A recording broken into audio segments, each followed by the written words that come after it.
स्वागत है दोस्तों फिर से एक बार डिजिटल ड्रीम इफेक्ट्स में। और आज मैं एक ऐसा वीडियो में आज से एक सीरीज शुरू करने जा रहा हूँ। इस पर्पज से आप देखेंगे कि जैसे आपको कुछ टूल्स एंड टिप्स मैं बीच बीच में देता रहूँगा, जिसमें एडिशनल कुछ रहेगा। जो नए नए सब्सक्राइबर आते हैं जिन्होंने बिल्कुल अभी इंस्टॉलेशन नहीं किया, समटाइम ऐसा होता है कि उनको कुछ छोटे छोटे टिप्स मैं इसमें देना चाहूँगा। ऐसा सीरीज जैसे टिप्स आप संडे या संडे स्पेशल, कुछ भी एक ऐसा टिप्स स्पेशल में करके ये आपको एक वीडियो बना के डालूंगा हर एक वीक में। एक तो मतलब जाएगा ही है, और बाकी जो हमारा सीरीज चल रहा है वो आता रहेगा। जैसे जॉन ऑफर का अभी जो टेक्सचरिंग का पार्ट आने वाला है next with in like 2 days में मैं उसको भी अपलोड करने वाला हूँ। आज का टिप्स में सबसे फर्स्ट की कुछ हमारा जो सब्सक्राइबर है उनका हमेशा रिकमेंडेशन होता है कि आप ये बताओ कौन सा लैपटॉप यूज़ करें, कौन सा पीसी यूज़ करें। और सम टाइम ऐसा होता है कि वो पूछते हैं कि डाउनलोडिंग कैसे किया जाए। ये सब तो वैसे डाउनलोडिंग के ऊपर मैं प्रीवियस वीडियो बनाया, लेकिन आज मैं लेटेस्ट डाउनलोडिंग के ऊपर मैं वीडियो भी बनाऊंगा। डाउनलोड करके आप इंस्टॉलेशन नहीं बताऊंगा, बट आपको जस्ट एक प्रोसेस बताने वाला हूँ। और जो नए यूज़र होंगे, जो आप अभी जस्ट स्टडी कर रहे हो, तो आप उनके लिए वो वीडियो देख सकते हैं आगे। अदरवाइज मैं और टिप्स भी डालने वाला हूँ, जैसे स्नैपिंग के बारे में मैं आज बताने वाला हूँ इसके बाद। और सबसे पहले हम लोग चर्चा करेंगे कि डाउनलोडिंग क्या होता है, इसमें कैसे डाउनलोडिंग करते हैं, फ्री कैसे है आपका ब्लेंडर, प्लस सिस्टम रिक्वायरमेंट्स के बारे में थोड़ा सा एक्सप्लेनेशन करूँगा। सिस्टम का क्या रिक्वायरमेंट्स होता है एटलीस्ट वर्किंग के लिए। फिर पॉइंट्स हम इसमें रखूँगा। अपने तरीके से मैं अपने बहुत ऐसे पूछते हैं यूज़र कि आप कौन सा रिकमेंड करते हो सिस्टम लेने के लिए, फ्यूचर में वर्क करने के लिए, कैसा काम होगा, तो उसका भी मैं रिकमेंडेशन बताऊंगा कि मैं अपने हिसाब से आपको रिकमेंड करूंगा। वैसे आप कर सकते हो तो बेटर होगा, जैसा आप परफॉर्मेंस के हिसाब से काम करेंगे। और फिर इसी में हम डिस्कशन करेंगे प्रोडक्शन का वर्क स्टेशन कंप्यूटर क्या होता है। जैसे प्रोडक्शन में किस लार्ज स्केल पे होता है या नॉर्मल स्केल पे, मैं जस्ट सभी का ओवरव्यू दे रहा हूँ। एटलीस्ट आपको जितना अंडरस्टैंडिंग आपको रहना चाहिए इसके अंदर। ओके, फिर मैं उसके बाद snapping and set object origin snapping के बारे में बताऊंगा, जो बहुत इंपॉर्टेंट होता है जब आप स्टार्ट करते हो कोई भी सॉफ्टवेयर के साथ, 3 डायमेंशनल सॉफ्टवेयर के साथ।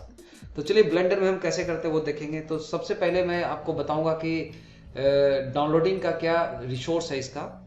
तो फर्स्ट ऑफ ऑल आप ओपन करते हैं यहाँ पे ब्राउज़र, जो आपका गूगल ब्राउज़र है या किसी भी ब्राउज़र आप यूज़ करते हो। यहाँ पे आप ब्लेंडर org में जाओगे। आप यहाँ पे इसे मैं कई बार सर्च करता हूँ तो आपका सर्च में रहता है, ये रहता है ब्लेंडर org में जाएंगे तो इसका अपना एक खुद का वेब ब्राउज़र होता है, जो अर्लियर भी मैंने इसका डिस्कशन किया है। लेकिन अभी जो राइट नाउ अभी जो मैं यूज़ कर रहा हूँ 2.93 लेटेस्ट वर्जन अभी का जो है।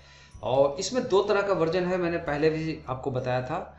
एक होता है LTS लॉन्ग टर्म सपोर्ट करके, इसका एक आपका ऑर्गेनाइजेशन है अपना ब्लेंडर का, जो आपको कुछ डोनेशन पे करना पड़ता है और जिससे आपको फुल टाइम, आपको जो लॉन्ग टाइम आपको एक सपोर्ट्स मिलते हैं, टेक्निकल सपोर्ट्स मिलेंगे आपको इसमें। जैसे कुछ टूल्स आपको नहीं समझ में आ रहा है तो उसका जस्ट प्रॉपर ये लोग ट्रेनिंग प्रोवाइड करते हैं। देन ऑल तो जस्ट एक कनेक्टिविटी आप होता है उसके अंदर। अदरवाइज आप नॉर्मल अगर आप ब्लेंडर यूज़ करते हो तो आपको लाइफ टाइम फ्री होता है, जैसे मैंने पिछले वीडियो में बताया भी आपको। जैसे यहाँ पे डाउनलोड ब्लेंडर 293 समथिंग, अगर आप इस पर क्लिक करते हो, बाय द वे आप LTS में जाना है, मतलब लॉन्ग टर्म सपोर्ट्स में जाना है, तो आप life time long term supports में जाना है तो आपको इसमें थोड़ा सा पे करना पड़ता है। ओके, वो आप ले सकते हो। तो चलो इसका एक अलग प्रोसेस होता है, बट हम अभी जो बात कर रहे हैं बिल्कुल फ्री वर्जन का। तो ये जो ब्राउज़र में आप ब्लेंडर और ऑर्गेनाइजेशन में आते हैं तो वेब ब्राउज़र होता है। यहाँ पे डाउनलोड पे अगर आप क्लिक करते हो तो आपको एक जो फ्री वर्जन है यहाँ पे, जो फुल टाइम आप इसको भी यूज़ कर सकते हो। लेकिन कुछ ना कुछ लिमिटेशन होता है, जैसे इसके प्लगइन्स का, एडॉन्स का, तो आपको, लेकिन हाँ आप फुल प्रोडक्शन आप यूज़ कर सकते हो विदाउट यूजिंग प्लगइन्स, या अदर प्लगइन्स आप यूज़ कर सकते हो जो लोग सेलिंग भी होते हैं इनकी, क्योंकि इनका कुछ अर्निंग पॉइंट्स भी है। इनका कम्युनिटी है, क्लाउड है, जहाँ से आप कुछ मॉडल को खरीद सकते हैं, लाइक कुछ टूल्स को आप वहाँ से परचेज कर सकते हैं। चलो ये तो प्रोडक्शन जब होगा तब, अभी हमें लर्निंग की बात करनी होती है तो हम सबसे पहले तो आप जो डाउनलोडिंग का मैंने दिखाया, यहाँ पे आप डाउनलोड पे जाओगे और कौन सा आपका ऑपरेटिंग सिस्टम डिफरेंट मिलता है। जैसे मैकिंटोश हुआ, मैक, लाइनक्स और विंडो, ये 3 प्लेटफॉर्म के लिए ये बनाती है ये सॉफ्टवेयर, आप ये यूज कर सकते हो। तो चलो अभी लेटेस्ट वर्जन पे आप जैसे ही डाउनलोड पे क्लिक करेंगे तो आपका डाउनलोडिंग ट्रे में आ जाता है, डाउनलोड फोल्डर के अंदर। फिर डायरेक्ट आप प्रीवियस वीडियो देख सकते हैं, इंस्टॉलेशन का सेम प्रोसेस है। तो आप वहाँ से इंस्टॉलेशन करेंगे और फुल इंस्टॉलेशन का इंस्ट्रक्शन फॉलो करने के बाद आपका इंस्टॉलेशन होता है, then you can run as well as आपका फ्री होता है। ओके, अभी हम लोग बात करने जा रहे हैं फर्स्ट, मैंने बोला था सिस्टम रिक्वायरमेंट्स के बारे में थोड़ा हम लोग डिस्कशन करेंगे इसके ऊपर।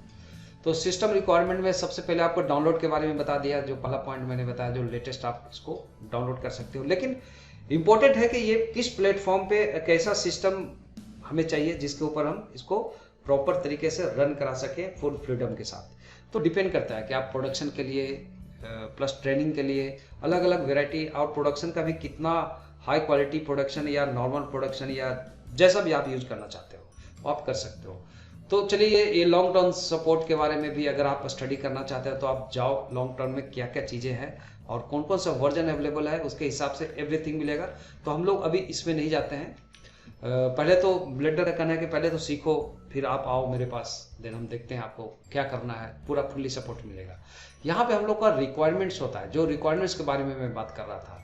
तो कुछ सॉफ्टवेयर का रिक्वायरमेंट होता है कि एटलीस्ट सॉफ्टवेयर को हम अगर इंस्टॉलेशन करते हैं, जस्ट एक आपका एक एप्लीकेशन होता है, जैसा आप आज के डेट में देख रहे हो कि डिफरेंट एप्लीकेशन छोटे छोटे आते हैं। तो वैसे ये बहुत वर्ल्ड लेवल का एप्लीकेशन है बड़ा, जो आप full CGI production free of cost कर सकते हो एज ए प्रोफेशनल बिना चार्जेस का। बट अगर आप इनको दान करना चाहते हो, डोनेशन देना चाहते हो कि अगर इस टीम को थोड़ा सपोर्ट मिलना चाहिए, क्योंकि कोई अगर समाज सेवा कर रहा था ऐसा नहीं कि भूखा रह सकता है, उनको भी पेट होता है, आप जनरल लॉजिक है ये।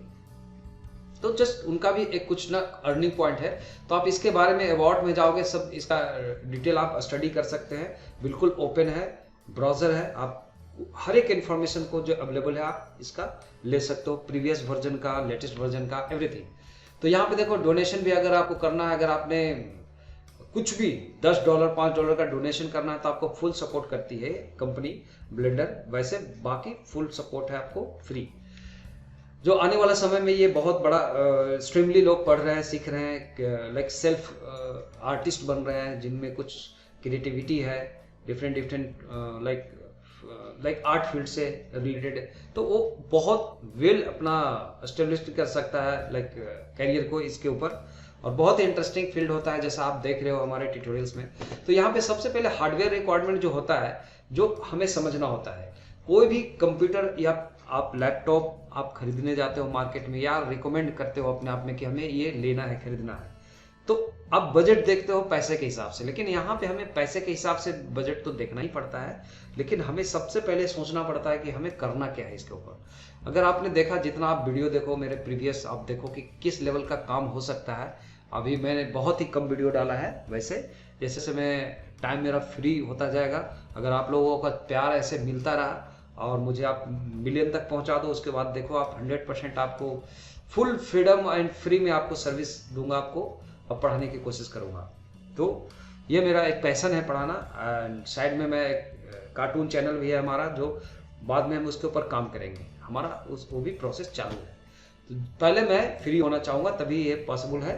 तो जब मैं जॉब कर रहा हूँ तो जॉब में हम फ्री नहीं हो सकते हैं। जॉब हमारा डिपेंडेंसी है अपना, लाइक जो फंडामेंटल हमारा जो एक्सपेंसेस होता है उसका, तो उतना चाहिए। तो अगर हम फुल अगर इनकम सोर्स बनता है, अगर आप लोगों का प्यार रहता है, तो डेफिनेटली मैं इसमें पूरा ग्रोथ करता हूं, तो मैं डेफिनेटली एकदम 100% टाइम दूंगा। ये मेरी वादा है ये चीज़। मैं कुछ भी बड़ा प्रोडक्शन कर लूँ या कुछ भी कर लूँ, फिर भी मेरा एक इंटरेस्ट है तो मैं छोड़ूंगा नहीं। तो ये चलो, मेरा एक पहले भी वीडियो में मैंने ये आपको ये किया है, मैंने जस्ट प्रॉमिस किया है कि ऐसा मैं करूँगा और करूँगा डेफिनेटली। ओके, तो सबसे पहले हम लोग हार्डवेयर रिक्वायरमेंट्स में आते हैं। यहाँ पे जैसे मिनिमम, रिकमेंडेड एंड ऑप्टिमल, ये 3 चीज़ क्या होता है, मतलब मिनिमम। और उस हर एक कैटेगरीज में आप देखेंगे यहाँ पे कि आपका जैसे जो सिस्टम में जो हार्डवेयर रिक्वायरमेंट्स है, जिसके चलते आपका पीसी जाना जाता है कि कंप्यूटर है आपका।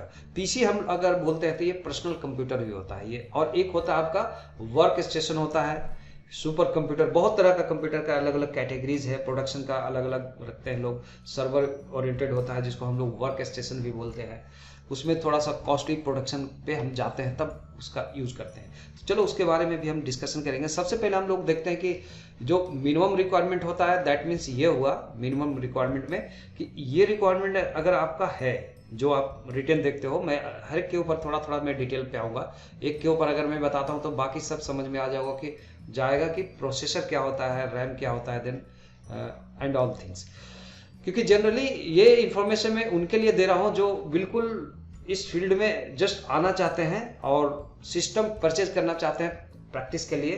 बस उनके रिकमेंडेशन पे मैं ये वीडियो में एक्चुअली बना के दे रहा हूँ। वैसे आपका टिप्स हर एक संडे को आपको एक नया टूल्स टिप्स में देने वाला हूँ आपको।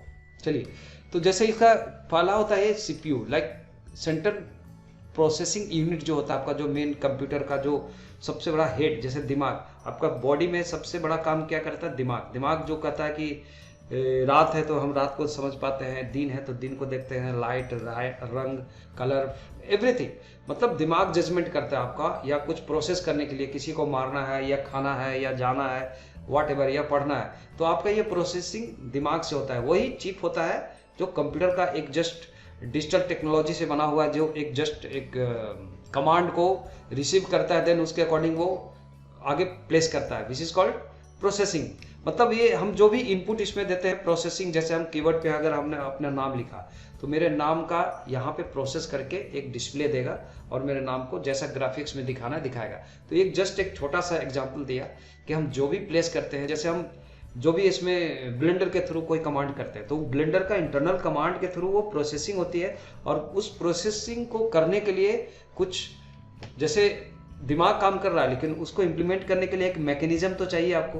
तो मैकेनिज्म के लिए यहाँ पे जैसे बफरिंग होता है, यहाँ पे डिजिटल कोड जो चलता है इसका बफर सिस्टम होता है। तो बफर करने के लिए रैम, मतलब जो भी प्रोसेस अगर आप ऑर्डर करते हो तो रैम क्या करता है, रैम उसको लाइक अपना मेमोरी में रखता है कि ये ऑर्डर हमें करना है, एक एक करके उसको इम्प्लीमेंट करने की कोशिश करता है। तो उसमें जो हमारा ग्राफिक्स एक्सपेक्टेशन होता है डिस्प्ले का, डिस्प्ले क्या करता है कि जो हम करते हैं इंटरनल काम जो हमारा प्रोसेस में हो रहा है, उसका विजुअल एक प्रेजेंटेशन आता है आपके स्क्रीन के ऊपर। जैसे आप वीडियो देखते हो तो भी एक जस्ट डिजिटली वो कमांड चल रहा है, या अगर आपने कोई सॉफ्टवेयर को इंस्टॉलेशन किया, एप्लीकेशन को किया, तो वो एप्लीकेशन भी क्या होता है उसका कहीं ना कहीं एक इंटरफेस पे दिखता है आपको, वो डिस्प्ले सिस्टम होता है। तो चलो डिस्प्ले रिक्वायरमेंट है इतना कम से कम, तो जैसे मॉनिटर हुआ आपका वो डिस्प्ले सिस्टम हो गया, जैसे आउटपुट देता है ये, है ना। इनपुट हम कीवर्ड से करते हैं जो भी, तो हम कीवर्ड के बारे में कोई भी हम नॉर्मल कीवर्ड ले सकते हैं इनपुट के लिए, जैसे माउस,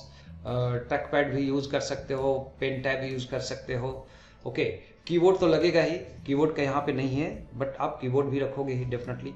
ग्राफिक्स कार्ड ये क्या करता है, जो डिस्प्ले करेगा, जो भी हम इनपुट देंगे, जितना डेटा हम हाई क्वालिटी एक्सपेक्ट करते हैं या उसका मूवमेंट करते हैं स्क्रीन के ऊपर, जैसे रोटेशन करते हैं या जो भी हम हाई क्वालिटी टेक्सचरिंग करते हैं या गेम खेलते हैं, तो उनके लिए ग्राफिक्स एक्सेलरेशन होता है। जैसे जो प्रोसेसिंग यूनिट को जो हम डेटा दे रहे हैं उसको और ज़्यादा स्पीड फास्ट करने के लिए जो मेमोरी, एक्स्ट्रा वीडियो मेमोरी होती है, which is called graphics card.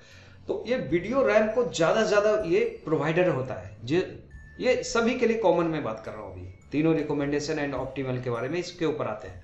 तो ये जस्ट एक ओवरऑल मैं नॉलेज दिया, और ये सिस्टम अब ये क्या है, ये जो मिनिमम रिक्वायरमेंट है, जैसे हम प्रोसेसर के बारे में देखा, रैम कितना चाहिए, आपने देखा है डिस्प्ले का साइज कितना से कितना काम चलेगा मिनिमम, और माउस, कीबोर्ड, पैड ये तो चाहिए ही चाहिए ये, और ग्राफिक्स का कम से कम मिनिमम 1 GB रैम, मतलब 1 GB रैम मिनिमम रिक्वायरमेंट है इसका। ग्राफिक्स OpenGL जो भी आपका ये क्वालिटी होता है आपका ग्राफिक्स कार्ड का एंड ऑल, तो ये मिनिमम इतना चाहिए जिससे आप सॉफ्टवेयर को एटलीस्ट ओपन करके देख सकते हो, छोटा मोटा बॉक्स और स्फीयर को ड्राइंग करके आप देख सकते हो, ओनली फॉर ट्राइंग।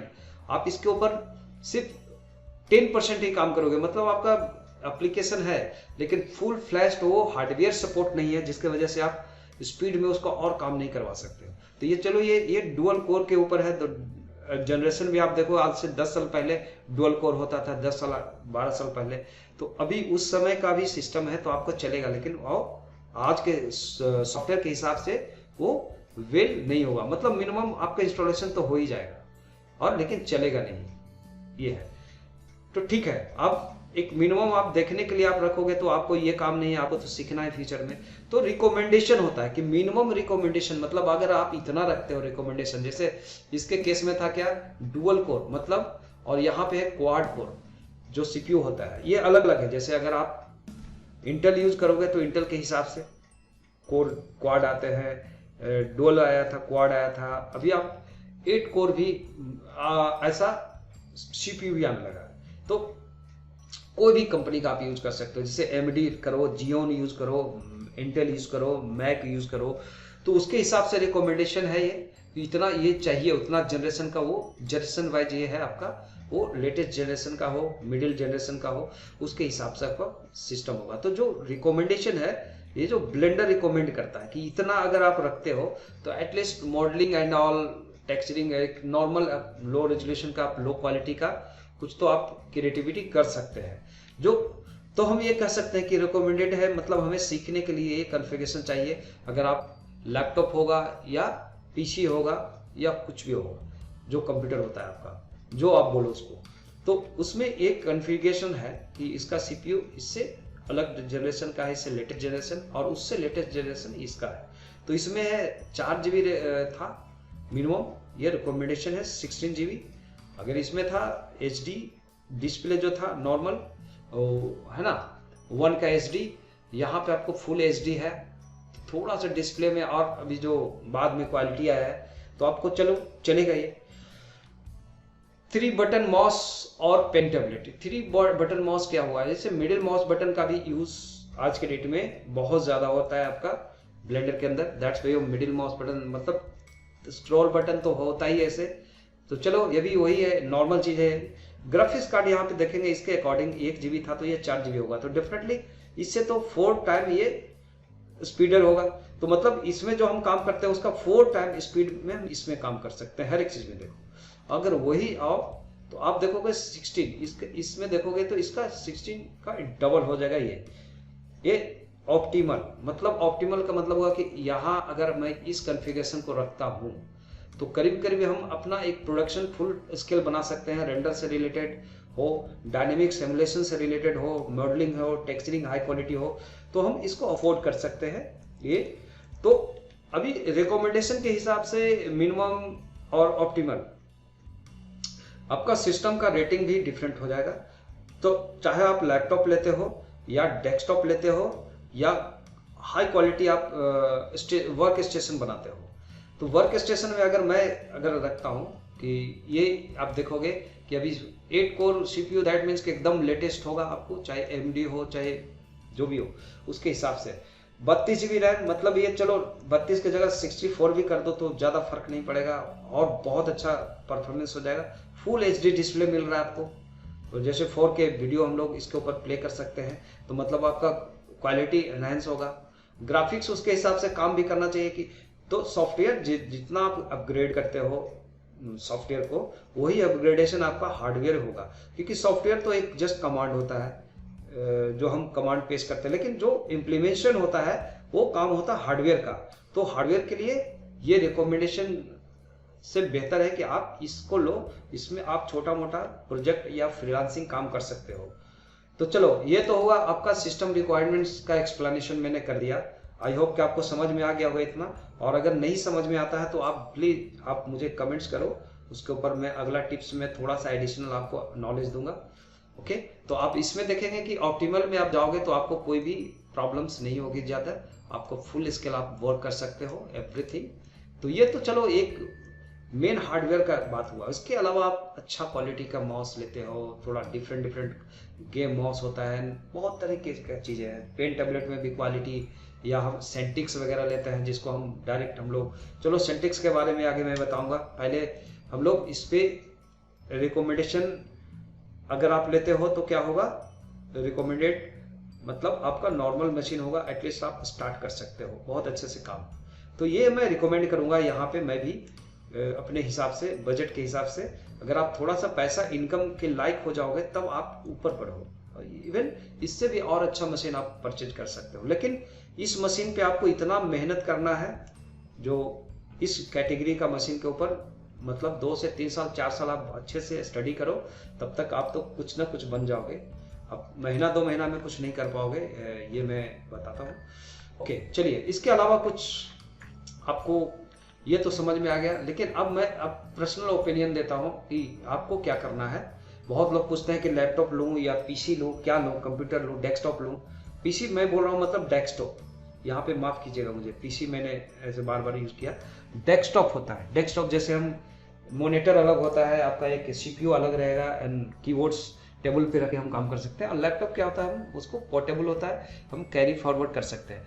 तो यहाँ पे मेरा जो रिकमेंडेड, मेरे हिसाब से अगर आप मेरे से पूछोगे सर आप क्या लैपटॉप बोलोगे, देखो लैपटॉप अगर आप इस कॉन्फ़िगरेशन का लेते हो, रिकमेंडेड कॉन्फ़िगरेशन का, तो लैपटॉप में आपको एक चीज होता है, हीट कंजप्शन ज़्यादा नहीं होता है। इसके वजह से क्या होगा कि आपको 2 4 6 महीना बहुत अच्छा चलेगा, उसके बाद हीट आप कुछ भी कोशिश करो, कूलिंग हमेशा लगाना पड़ेगा उसमें, एक एक्स्ट्रा तामझाम जिसको बोलते हैं। अगर आप, तो यहाँ पे मैं नहीं बोलूँगा, अगर आप लो बजट सही, अगर आपको लैपटॉप लेना है तो आपको बजट बढ़ाना पड़ेगा। मतलब इस कैलिबर का अगर आप लैपटॉप लोगे, तो इस कैलिबर का लैपटॉप लेने के लिए जो आप ऑप्टिमल देख रहे हो, इस कैलिबर का लेने के लिए लैपटॉप मैं समझता हूँ कि कम से कम तो आपको 1.5 से 2 लाख का पड़ेगा ये।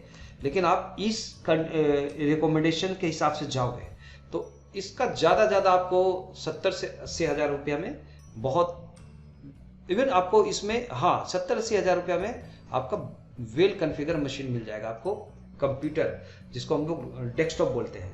लैपटॉप अगर लेंगे तो ये कॉन्फ़िगरेशन ही लेने के लिए आपको लैपटॉप में जो रेट लगता है, जैसे मुझे जितना नॉलेज है मैं वही बोल रहा हूँ, वैसे रेटिंग का ऑलवेज ऊपर नीचे होता है, मैं उतना सेलिंग पे नहीं जा रहा हूँ, मैं यूज़ करता हूँ उसके हिसाब से बता रहा हूँ, जितना मुझे मार्केटिंग का उतना नॉलेज नहीं इसका।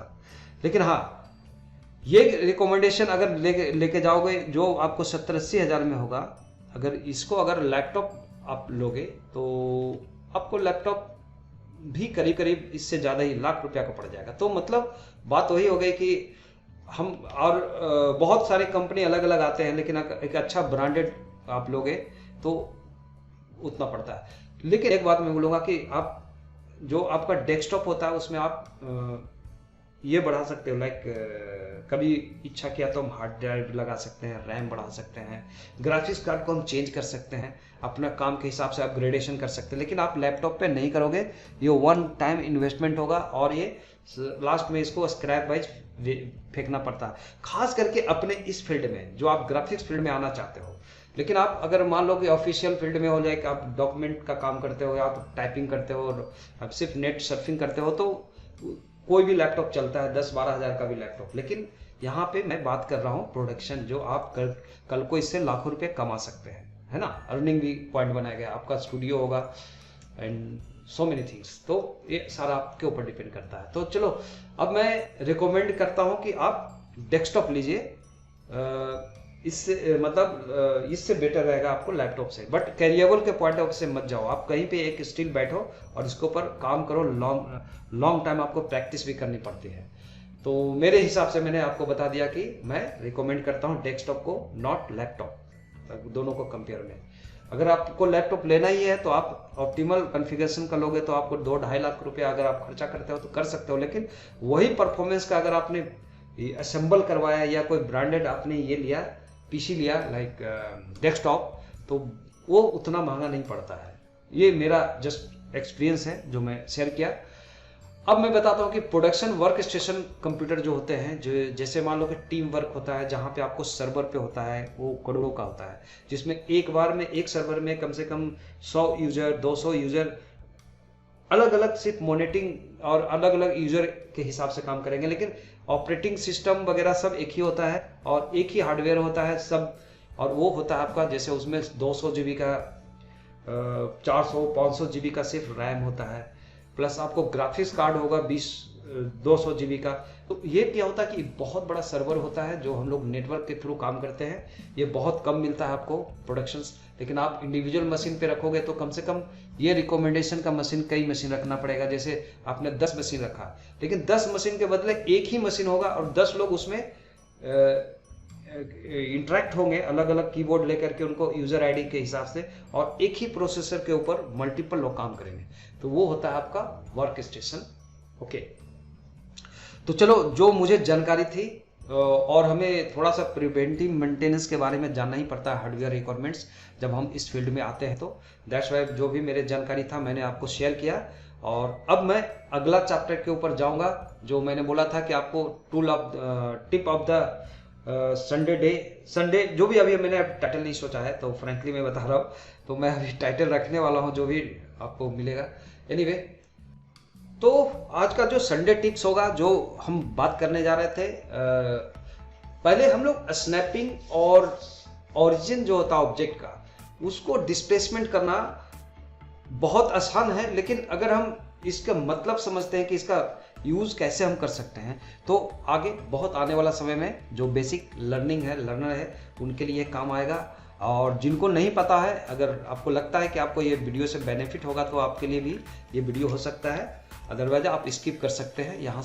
यहाँ पे देखते हो कर्सर होता है, अब इसको अगर शिफ्ट राइट क्लिक करते हो तो ये एक जो कर्सर आप देख रहे हो, ये क्या है, एक कहीं जहाँ, ये बहुत अच्छा चीज़ है ब्लेंडर के हिसाब से, बट आप नहीं समझते हो तो बहुत समय इसका इरिटेशन भी होता है। मेरा जैसा एक्सपीरियंस है, जैसा मैं बता रहा हूँ, जो एयरलियर रहा मेरा इसके साथ, तो जैसे ये राइट क्लिक करने के बाद, शिफ्ट राइट क्लिक करने के बाद, ये जहाँ पे आप प्लेस करते हो, है ना, इसको हम लोग स्नैप भी कर सकते हैं, वहीं पे ऑब्जेक्ट का क्रिएशन होगा। जैसे अभी यहाँ पे हमने रखा हुआ है, इसको हम लोग कर्सर बोलते हैं, 3D कर्सर कहलाता है। और शिफ्ट ए प्रेस करके अगर आप यहाँ पे कुछ भी, जैसे मंकी हेड लिया, ओरिजिन पॉइंट पे जाके बैठ गया, मतलब यहाँ पे ही वो लाइक जनरेट हुआ। अगर मैं राइट क्लिक करता हूँ, शिफ्ट राइट क्लिक, अगर कर्सर यहाँ लाया, शिफ्ट ए प्रेस किया, और अगेन अगर मैंने क्यूब लिया, तो आप देखो क्यूब का सेंटर पॉइंट यहाँ पे आ गया। तो ये जो सेंटर पॉइंट जो एक ऑरेंज कलर का दिखता है आफ्टर सिलेक्शन, जैसे आप इसको सेलेक्ट करो, और यहाँ पे अगर आप देखते हो कि एक पॉइंट सा दिख रहा है, एक छोटा सा, ये पॉइंट इसका ओरिजिन होता है। ओरिजिन क्या होता है कि वो ऑब्जेक्ट का एक सेंटर पॉइंट, कोई भी ऑब्जेक्ट का एक सेंटर पॉइंट होता ही है। जैसे रियल लाइफ में भी अगर आप देखोगे, अगर आप मेजर करोगे कोई भी ऑब्जेक्ट का जो हाइट विड्थ है, उसका जस्ट एक सेंटर, कहीं से भी हम लोग सेंटर पॉइंट उसको डिफाइन कर सकते हैं। तो इसमें क्या है आपका, आप देखेंगे कि ये सेंटर पॉइंट को अगर हमें सेट करना होता है, वही हम लोग बोलते हैं कि ओरिजिन को सेट करना है इसका। ओके, तो अभी अगर कर्सर आप देखते हो, जी प्रेस करते हो, तो आप ये कहीं भी ट्रेवल करते हो, आफ्टर प्रेसिंग जी तो ये मूव होता है। तो मैंने यहाँ पे क्लिक करके रखा। चलिए, इसको थोड़ा सा अच्छा देखने के लिए स्क्रीन को मैं एक काम करता हूँ, यहाँ पे जाता हूँ, मैं इसका सेटिंग्स में जाता हूँ, व्यूपोर्ट सेटिंग्स का, और यहाँ पे मैं इसको ऑन करता हूँ, कैविटी, थोड़ा यहाँ कलरफुल दिखता है थोड़ा सा। आप यहाँ पे क्लिक करके मेट कैप पे इस पर क्लिक करो, और इन्वायरमेंट जैसा देखना चाहते हो आप रख सकते हो। तो मुझे थोड़ा सा कूल लगता है, ये हम रख सकते हैं, तो थोड़ा सा कूल लगता है। इसमें लाइटिंग का एक इंट्रक्शन होता है, इसके वजह से। चलो, ये तो आप ट्राई करके देखना, इसको अच्छा लगता है इसमें। चलिए, तो ये जो हमने ऑब्जेक्ट लिया यहाँ पे, तो हर एक ऑब्जेक्ट का आप देखोगे कंपोनेंट्स होता है, देन यहाँ पे उसका स्नैपर सेटिंग होता है, स्नैपिंग का। तो दो चीज़ें हैं, एक तो ऑब्जेक्ट स्नैपिंग करोगे या कंपोनेंट स्नैपिंग करोगे, अलग अलग वे में।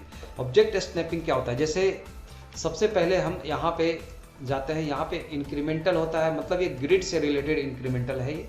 ओके, तो इंक्रीमेंटल में होता है कि जैसे आपका जो पिवट पॉइंट है वहाँ से इंक्रीमेंट करेगा। अगर आप टॉप व्यू से देखोगे और जी प्रेस करो, तो अभी ये नहीं चलता है। अभी आप देखोगे कि अभी फ्रीडमली आप कहीं भी रख सकते हो, कोई स्नैपिंग नहीं हो रहा है इसमें।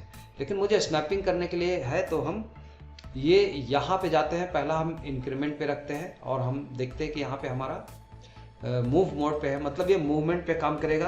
अब अलग अलग रोटेशन पे अगर आप स्नैप करना चाहते हो तो रोटेशन के साथ कर सकते हो, स्केल पे तो स्केल के साथ। तो हम सभी को एक बार ट्राई करेंगे। इंक्रीमेंटल देखते हैं, इंक्रीमेंटल में हमारा भी मूव है, मतलब ये जब हम इसको मूव करेंगे, अभी टॉप व्यू पे जाता हूँ मैं, जी प्रेस करके, तो ये मूवमेंट हो रहा है, तो ये स्नैपिंग होना चाहिए। लेकिन स्नैपर यहाँ से ऑन होता है, आइदर आप इस पर क्लिक करके ऑन कर सकते हो स्नैपर, या आप शिफ्ट टैब से ऑन होगा, ऑफ होगा, शिफ्ट प्लस टैब, ठीक है।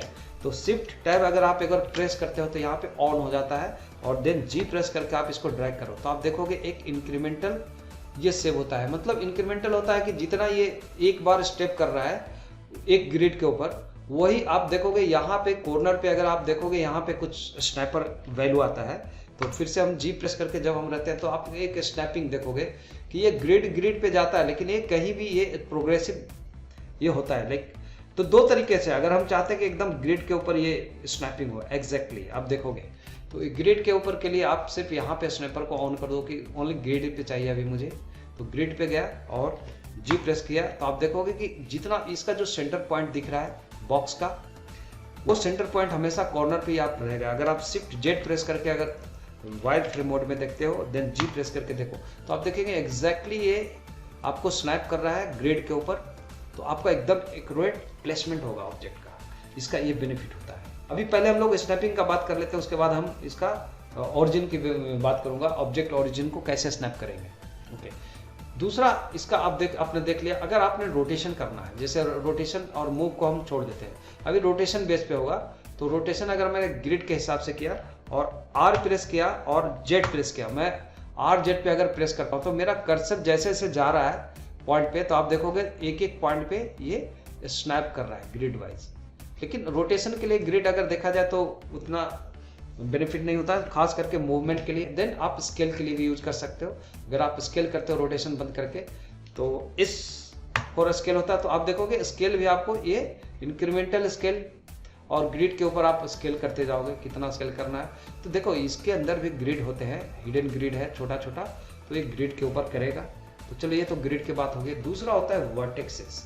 वर्टेक्स मोड में भी हम आते हैं तो हमारे पास यहाँ पे कुछ नया ऑप्शन आ जाते हैं यहाँ पे, और उस ऑप्शन के हिसाब से हम लोग देखते हैं। जैसे पहला आप यहाँ भी देखो, स्केल को छोड़ो, मूव को रखो ऑन, और वर्टेक्स को टर्न ऑन किया और आपका ऑलरेडी ऑन है। तो ये वर्टेक्स स्नैपिंग के लिए क्या होता है, अगर आप शिफ्ट जेड प्रेस कर लो पहले, यहाँ पे अगर मैं शिफ्ट ए प्रेस करके एक नया एलिमेंट्स कुछ भी ले लेता हूँ, जैसे मान लो हमने एक छोटा सा बॉक्स लिया, मान लो अभी बॉक्स पे देखे, इस प्रेस करके मैं इस बॉक्स को एकदम स्मॉलर कर दूंगा समझने के लिए। तो यहाँ पे अगर ये ऑब्जेक्ट यहाँ पे हमारा ग्रिड के या इस पे कर्सर पे है, जी प्रेस करूंगा और इसको यहाँ पे लेके आऊंगा, तो आप देखोगे अभी क्या है, ग्रिड जहाँ पे वर्टेक्स होता है, ये वर्टेक्स स्नैपिंग मतलब कहीं ना कहीं छिपा हुआ वर्टेक्स है। जब इसको सेलेक्ट करके टैब प्रेस करते हो तो आप देखते हो कि सब में वर्टेक्सेस है। तो इसी वर्टेक्स को इंटरनली ये रिकॉग्नाइज करता है जब हम ऑब्जेक्ट मोड में इसको करते हैं। तो जैसे जी प्रेस करके आप देखो, तो आप जैसे यहाँ पे नियर बाय आप क्लोसेट ले जाओगे यहाँ पे, तो उसको उसी वर्टेक्स के इर्द गिर्द, जैसे क्लोसेट है इर्द गिर्द, उसको अपने आप में स्नैप कर लेगा। अगर दूसरा ऑप्शंस में अगर जाते हो सेंटर, तो सेंटर में देखोगे अभी इसमें डिफरेंट होगा, ये सेंटर में रखने की कोशिश करेगा by pressing G then drag, तो आप देखोगे यहाँ सेंटर में रख दिया, तो मतलब इसके अंदर हो गया ये इन्वॉल्व, आप देख सकते हो। तो ये ऐसे आप ट्राई करने का बात है, इसमें आप जितना ट्राई करोगे तो आपको अलग अलग समझ में आएगा। ओके, इसको अब हम एक काम करूँ क्या, यहाँ पे इसको अगर रैंडम रखता हूँ तो थोड़ा सा रैंडम कलर में थोड़ा डिफरेंट होगा, तो थोड़ा सा दिखेगा ऐसे। चलो, तो अभी यहाँ पे देखो, दूसरा आपका है मीडियन में अगर आप मूव करते हो जी प्रेस करके, तो मीडियन और वो सेंटर करीब करीब एक जैसा लगता है आपको। ये थोड़ा सा हाइट के ऊपर भी डिपेंड करता है, तो आप यहाँ पे आप देख सकते हो। फिर होता है एक्टिव, मतलब जी प्रेस करके आपको एक्टिव में भी आपको वैसे क्लियर समझ में नहीं आएगा यहाँ पे, बट मैं इतना जानता हूँ कि ये कुछ जगहों पे आपको, जैसे कभी कभी जब आप रिगिंग करोगे, इसमें आगे मैं बताऊंगा, रिगिंग भी बताने वाला हूँ आपको, तो उस कंपोनेंट के हिसाब से बहुत सारे चेंज हो जाते हैं, तो उस वक्त मैं आप इसके बारे में ज़्यादा अच्छे से डिस्क्लोज करके बताऊंगा। तो चलो, पहले अगर आप सेंटर और क्लोसेट का आपने देखा, मीडियम का देखा, बैक फेस कलिंग है, जैसे इसके पीछे स्टेप नहीं होना चाहिए, बैक फेस कल को ऑन करके, क्योंकि जो फ्रंट में दिख रहा है उसी को ये स्नैप करेगा। और अलाइन रोटेशन टारगेट, ये बहुत इंटरेस्टिंग है। इसके लिए अगर आप देखोगे, जैसे मान लो कि तुम्हारे पास कोई शिफ्ट ए प्रेस करो, एक अदर ऑब्जेक्ट ले लो, जैसे मैं सिलेंडर कर लेता हूँ, सिलेंडर लिया और जी प्रेस करके इसको मैं थोड़ा सा, सॉरी एस प्रेस करके स्केल छोटा कर दिया, और एस प्रेस करके जेड एक्सिस में थोड़ा सा स्केल कर लिया, इतना बड़ा समझ लो, इतना, और थोड़ा सा और पतला कर दो, इतना। देखो हमारे पास एक ऑब्जेक्ट है और इसको मुझे स्नैप करना है इसके वर्टेक्स पे। थोड़ी देर के लिए इसको मैं डिलीट कर देता हूँ, इसको सेलेक्ट करेंगे, और अभी मैं जो मोड मैं देखने जा रहा हूँ, align rotation to target, it's a very interesting thing. तो इसका अगर मैं इस मोड पे रखता हूँ और जी प्रेस करके इसको आप स्नैप करने की कोशिश करो, तो देखो ये क्या हो रहा है, बहुत इंटरेस्टिंग है। आप ये हमेशा इसके जो पिवट पॉइंट है इस ऑब्जेक्ट का, और साथ में इसको रख लो, आप सेंटर रख लो इसे, तो क्या होगा, जी प्रेस करो तो आप जी प्रेस करके देखते हो जहां आप जो इसका सेंटर पॉइंट है ऑब्जेक्ट का, और ये इसका लोकल, जैसे इसका एंगल लोकल जाएगा, अगर देखोगे इस डायरेक्शन में, इस डायरेक्शन में, तो वो लोकल, जैसे जी प्रेस किया, इसको मान लो डुप्लीकेट करो, अदर अदर रखना है तो शिफ्ट डी, डुप्लीकेट किया और इस पे रखा, फिर यहाँ पे रखा कर्सर शिफ्ट डी, और यहाँ पे हो गया। अगर मैं कर्सर यहाँ रखा शिफ्ट डी, तो जो सेलेक्टेड ऑब्जेक्ट होगा, जैसे मुझे अभी मान लो ये ऑब्जेक्ट को, कुछ और ऑब्जेक्ट को रखना है, शिफ्ट ए प्रेस करो, एक नया ऑब्जेक्ट ले लो, मान लो एक और कोन ले लिया मैंने, ये कोन को रखना है मान लो कि यहाँ पे हर एक पे एस प्रेस करके थोड़ा सा आप छोटा कर लो। देखो मेरा वीडियो थोड़ा सा लंबा होता है, बहुत लोगों को पसंद नहीं है लंबा वीडियो, लेकिन मैं वो नहीं देखता हूँ, मैं समझाने की कोशिश करता हूँ, वो इम्पोर्टेंट है मेरे लिए। और ठीक है, तो इसको मैं जी प्रेस करता हूँ, अगर मिलाते हो तो देखो कॉर्नर को हर एक एंगल पे जाता है, कि अगर मैं कर्सर को यहाँ रखता हूँ और शिफ्ट जो ऑब्जेक्ट सेलेक्टेड होगा उसी को लाएगा, ऑब्जेक्ट सेलेक्टेड शिफ्ट डी से हमारा डुप्लीकेट होता है, जहां कर्सर होगा शिफ्ट डी यहां पे लेके आ जाएगा, शिफ्ट डी। देखो तो ऐसे हम लोग इस तरीके से हम लोग कोई भी एलिमेंट्स को उस वर्टेक्स के ऊपर हम लोग अरेंज कर सकते हैं। ऐसा नहीं कि इसमें चिपक गया है, बट प्लेसमेंट हुआ है सिर्फ इसका, मतलब उस जगह पे ऐसे अरेंज करता है, ये होता है प्लेसमेंट जो हम लोग करते हैं। उसी तरीके से आप देखोगे यहाँ पे कुछ चीजें हैं, जैसे हम लोग थोड़ा सा और डिस्कस कर लेते हैं इसके बारे में समथिंग। जैसे हमारे पास कोई शिफ्ट ए प्रेस कर दो, एक फिर से एक ले लो, कोई पिरामिड जैसे क्यूब ही लिया और इस प्रेस करके इसको हमने छोटा कर दिया, स्मॉलर। जी प्रेस करके हम आके ड्रैग किया तो यहाँ पे आ गए, कोई भी देखोगे इस अपना लोकल फेस में जा रहा है। तो यहाँ पे नेक्स्ट अगर हम इसको देखते हैं, अलाइन इसका नहीं, इसको भी छोड़ दो। एज में अगर मोड पे जाते हो तो एज का भी सेम है, आप एक बार ट्राई करके देखना। जैसे हम अभी एज पे अगर मैं है तो जी प्रेस करूंगा, अगर देखोगे तो एज पे स्लाइड होगा ओनली, देखो एज के ऊपर, जिस एज पे आप जा रहे हो, लाइक दिस। और जो हम सेटिंग रखते हैं अभी, सॉरी करो, जो भी हम सेटिंग यहाँ पे रखते हैं इसके हिसाब से, लाइन रोटेशन को हटा दो, मीडियम क्लोसेट एक्टिव सब वही है, सेम चीज। रोटेशन भी आपको यहाँ पे मिलेगा, एज के अकॉर्डिंग अगर हम रोटेशन करेंगे तो उसी एज के ऊपर रोटेशन होगा, वट एवर अलग अलग है। तो एक के बाद आप बोर हो जाओगे एक एक को अगर एक्सप्लेन करता रहूं। वैसे ही आपको फेस के लिए कुछ अब कंपोनेंट के जाते हैं। अब वॉल्यूम के बारे में भी आपको पहले ऑलरेडी मैं बता चुका हूं, तो ये कहीं ना कहीं स्नैप करके सरफेस के ऊपर लाएगा। जैसे मान लो इसका कंपोनेंट अगर आपने ऑन कर लिया बाय प्रेसिंग टैब, और इस कंपोनेंट को पकड़ा और हम इसके ऊपर लाने की कोशिश करते हैं बाय प्रेसिंग जी, तो ये अगर यहाँ से हम चेंज करता हूँ मैं इसका वॉल्यूम, फेस को भी हम देख सकते हैं इसके ऊपर, और सेंटर बैक फेस कलिंग वगैरह आप ऑन ऑफ कर दो, प्रोजेक्ट ऑन टू सेल्फ। अच्छा सेल्फ पे भी प्रोजेक्ट करेगा तो इसको हटा दो, स्नैप पील ऑब्जेक्ट, देन जी।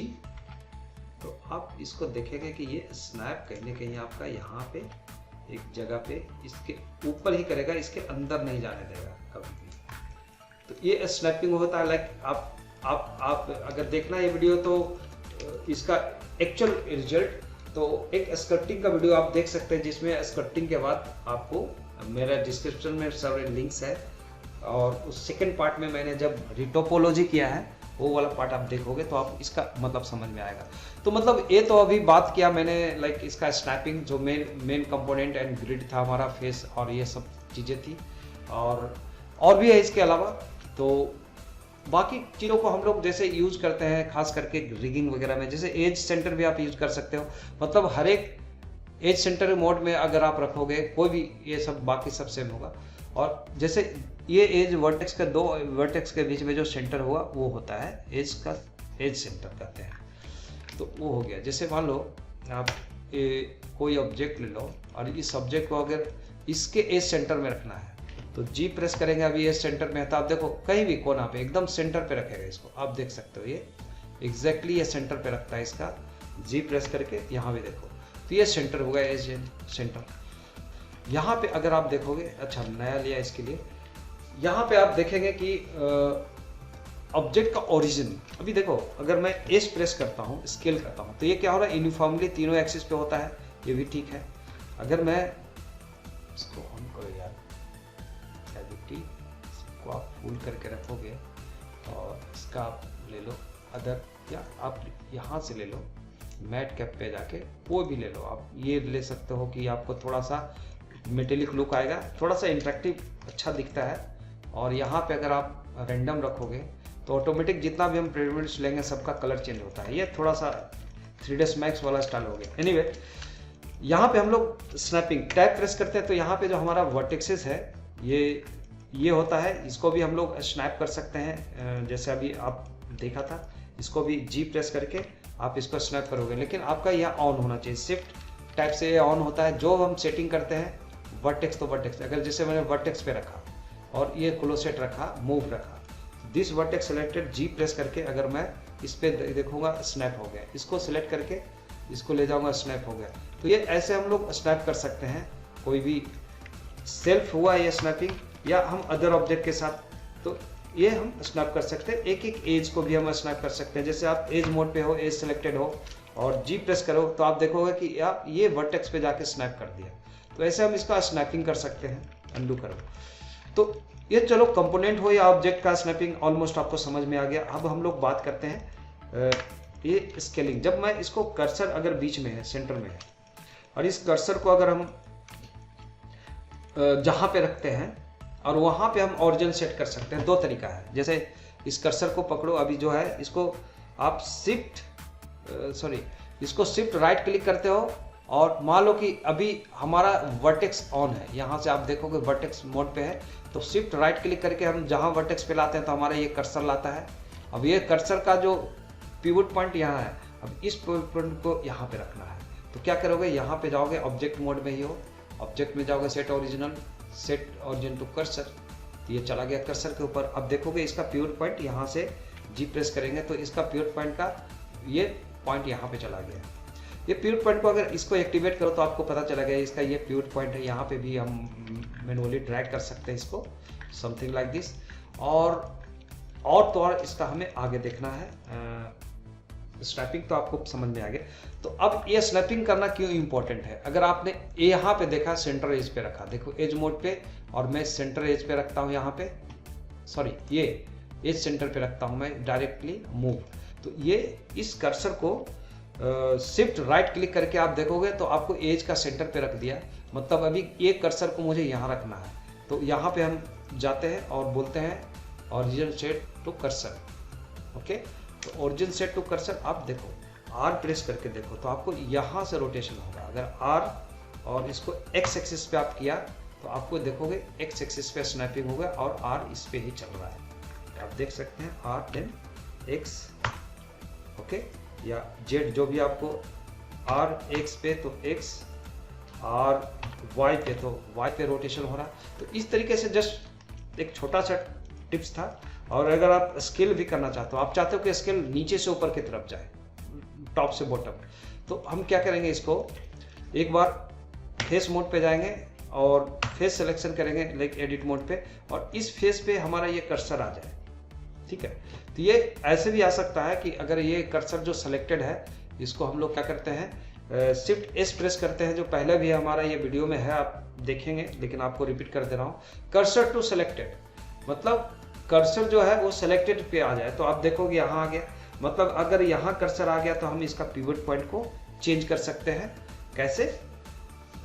पिवट पॉइंट को सेट करने के लिए आपको यहाँ पे जाना पड़ता था, ऑब्जेक्ट मोड में आप जाओ, क्योंकि कर्सर यहाँ पे आ गया, तो ऑब्जेक्ट मोड में जाके हम लोग सेट टू कर्सर कर देते हैं। ओके, और फिर से हमें सेंटर में जाने के लिए यहाँ पे सेट टू ज्योमेट्री फिर से चला जाएगा। तो चलो, ऑरिजिन एंड ऑल सब है, आप ट्राई करके देखेंगे। तो आप जब भी स्केल करोगे इसका और जेड एक्सिस पे करोगे तो आप देखोगे कि बस इस एंगल पे ही स्केल होगा। तो इसका एक बेनिफिट है। अगर हमें कुछ रोटेशन करना है, जैसे हमें अभी स्केल करना है एस प्रेस करके और जेड प्रेस करके, जेड एक्सिस पे इतना पे है, ठीक है। अब मैं स्केल करना चाहता हूँ एस प्लस एक्स, मतलब इस एक्सिस पे। अभी मैं इसको ऐसा रखना चाहता हूँ कि ये जैसे आपका जो डोर होता है, डोर ओपन होता है उस टाइप का हो, हिंज हो समथिंग इधर या इधर। तो इसका यही बेनिफिट होता है कि हम हिंज करने के लिए ऐसे यूज करते हैं। तो एक ये तरीका हुआ। अगर आप इसको मैनुअल तरीके से करना चाहते हो तो एक और तरीका है, यहाँ पे जाओ। जैसे ये कर्सर को हम अपने मैनुअल तरीके से रखना चाहते हैं, हम चाहते हैं इधर रखें कहीं भी, और उसके बिहाफ पे ये चले। तो मैनुअल रखने के लिए अब जाओ ऑब्जेक्ट सेलेक्टेड और टूल्स में जाएंगे। यहाँ पे होता है ओरिजिन सेट। ओरिजिन को ऑन करोगे और कर्सर को आप जहाँ पे रखोगे अपने मन से, देखो आप इसको स्नैप कर सकते हो अपने ये कर्सर को नॉर्मली, जो अभी स्नैपर को ऑफ करते हैं। तो आप जहाँ पे रखोगे और यहाँ पे रखने के बाद जैसे आप ओरिजिन को बंद करोगे तो आप देखोगे अभी ओरिजिन आर प्रेस करते हैं तो यहाँ से रोटेट हो रहा है, आप देख सकते हो। अगर मैं इसी कर्सर को फिर से ऑन करके मैं रखना चाहता हूँ स्नैपिंग यहाँ पे, तो यहाँ इसको ऑन करके ऐसे भी आप मैनुअली कर सकते हो कि जैसे हम वर्टेक्स पे रखना चाहते हैं, वर्टेक्स को ऑन कर लिया और क्लोजेड वर्टेक्स, और इसको ड्रैग करके हम यहाँ पे रखेंगे तो ऑटोमेटिक जाके यहाँ पे आपका स्नैप करेगा। ओ सॉरी, इसको ऑन होना चाहिए तो ऑटोमेटिक स्नैप करेगा। तो जब ये स्नैप हो गया और आर प्रेस किया और मान लो आर जेड, सॉरी यहाँ से ऑफ करना पड़ेगा, तब ये इफेक्ट ओनली अगर ऑफ कर दोगे तभी ये आपका कर्सर के हिसाब से चलेगा ऑब्जेक्ट, नहीं तो ये ऑन रहेगा तो क्या होगा, और कर्सर चलेगा लेकिन ऑब्जेक्ट वहीं पे रहेगा, मतलब कर्सर का प्लेसमेंट होता है। तो ये थोड़ा सा ये तरीका है जो करने का, जो हम आप सीखने की कोशिश कर रहे हो। एंड आप यहाँ से अब आर प्रेस करो और वाई पे आपको रोटेशन करना है, सॉरी इसको ऑफ करके आर एंड वाई पे, तो आप देखोगे कुछ ऐसा रोटेशन होता है। अगर हमें एनिमेशन करना है या कुछ भी करना है तो हम इस तरीके से इसको यूज कर सकते हैं। तो चलो ये आज का टिप्स में मैं इतना ही रखता हूँ, और नेक्स्ट टिप्स में मैं कुछ एक नया दूंगा आपको, बहुत इंटरेस्टिंग आएगा, जो हम कुछ टूल टेक्निक्स के बारे में बताऊंगा, जिससे स्प्लिटिंग का भी हो सकता है, डायनेमिक्स का हो सकता है, और रिगिंग का भी हो सकता है, कुछ भी हो सकता है, छोटा छोटा टिप्स जो कि अब आने वाले समय में आपको एनिमेशन पढ़ाने वाला हूँ, मैं रिगिंग पढ़ाने वाला हूँ टेक्सचरिंग के बाद। तो इसके लिए मैं एक छोटा छोटा टिप्स आपको दूंगा जो आप इसको स्टडी भी करते जाओ बीच में, ताकि आपको वहाँ पे ये हेल्प करेंगे, ताकि मुझे वहाँ पे वीडियो में ज़्यादा लंबा हमें आपको डायरेक्शन नहीं देना पड़े। तो चलो, वीडियो देखने के लिए बहुत बहुत बहुत धन्यवाद, और ऐसे ही लाड़ प्यार आप देते रहो हमें, ऐसे ही प्यार करते रहो, और सब्सक्राइब करवाइए और ज़्यादा से ज़्यादा शेयर कीजिए, ताकि हमारा जल्दी से चैनल ग्रोथ हो और हम आपके लिए 100% टाइम दूँ, और ये मेरा कमिटमेंट है। तो चलिए वीडियो वॉच करते रहिए। Thank you, thanks for watching again, and bye bye, take care.